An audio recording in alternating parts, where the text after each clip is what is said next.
kita semua, perkenalkan, nama saya Trifania Miselda Sage, Fakultas Bahasa dan Seni, IKIP-PGRI Pontianak, Program Studi Pendidikan Bahasa dan Sastra Indonesia, kelas C pagi semester 4. Jadi di sini saya akan menjelaskan telaah kurikulum dan buku teks. Berikut penjelasan dari saya.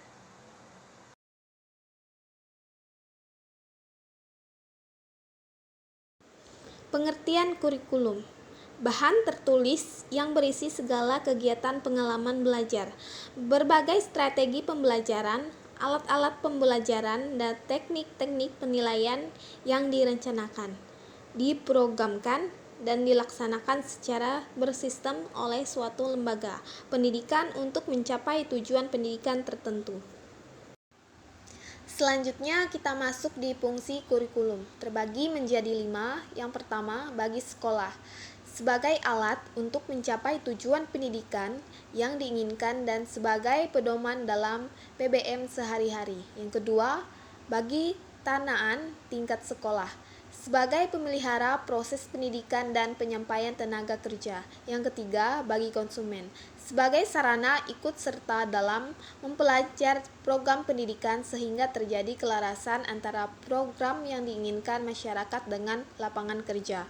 Bagi guru, sebagai pedoman kerja dalam menyusun dan mengorganisasikan pengajaran. Yang kelima, bagi orang tua siswa, sebagai sarana dalam membantu usaha sekolah dalam memajukan anak-anaknya.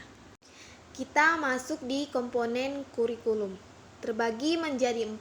Yang pertama, tujuan, arah atau sasaran yang hendak dituju oleh proses penyelenggara pendidikan. Yang kedua, isi kurikulum, pengalaman belajar yang diperoleh siswa dari sekolah. Yang ketiga, metode atau proses belajar mengajar, cara siswa memperoleh pengalaman belajar untuk mencapai tujuan. Metode berkenaan dengan proses pencapaian tujuan, sedangkan proses itu sendiri berkenaan dengan bagaimana pengalaman belajar diorganisasikan. Yang keempat, evaluasi, cara mengetahui apakah sasaran yang ingin dituju dapat tercapai atau tidak. Prinsip pengembangan kurikulum. Yang pertama, berorientasi pada tujuan. Yang kedua, prinsip relevansi. Yang ketiga, prinsip efektivitas. Yang keempat, prinsip efisiensi. Yang kelima, prinsip kontinuitas. Yang keenam, prinsip fleksibilitas. Selanjutnya kita masuk di buku teks dan penjelasannya berikut. Kita masuk di fungsi telaah kurikulum bagi guru.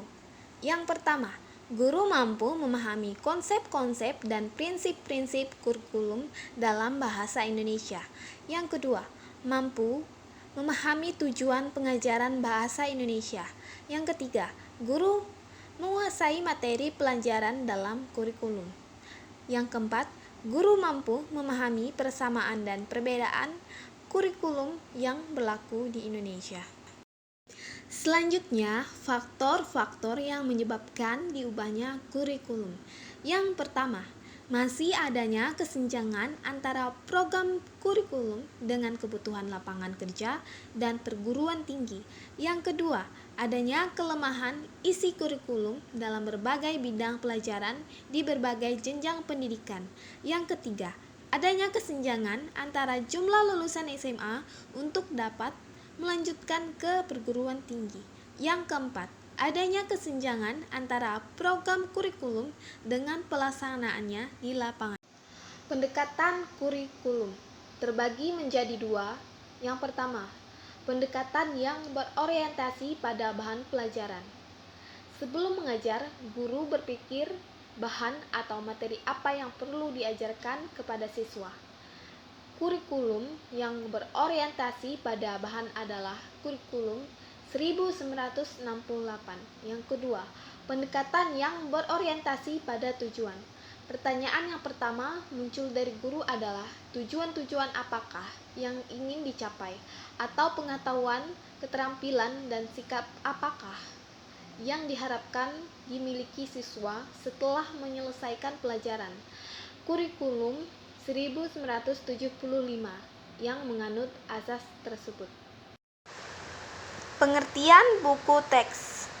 Buku pelajaran bidang studi tertentu yang merupakan buku standar yang disusun oleh para pakar dalam bidang itu untuk mencapai tujuan instruksional berdasarkan kurikulum yang berlaku dalam jenjang pendidikan tertentu. Selanjutnya, kita masuk di fungsi buku teks, terbagi menjadi dua. Yang pertama, bagi guru, sebagai pedoman mengajar. Yang kedua, bagi siswa, sebagai bahan belajar.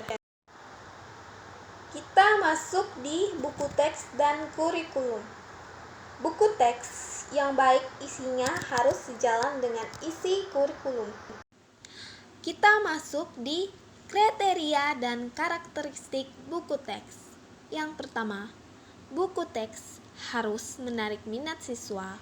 Yang kedua, mampu memberi motivasi siswa belajar. Yang ketiga, memuat ilustrasi yang menarik. Yang keempat, mempertimbangkan aspek linguistik. Yang kelima, menunjang pelajaran lain. Yang keenam, merangsang aktivitas siswa.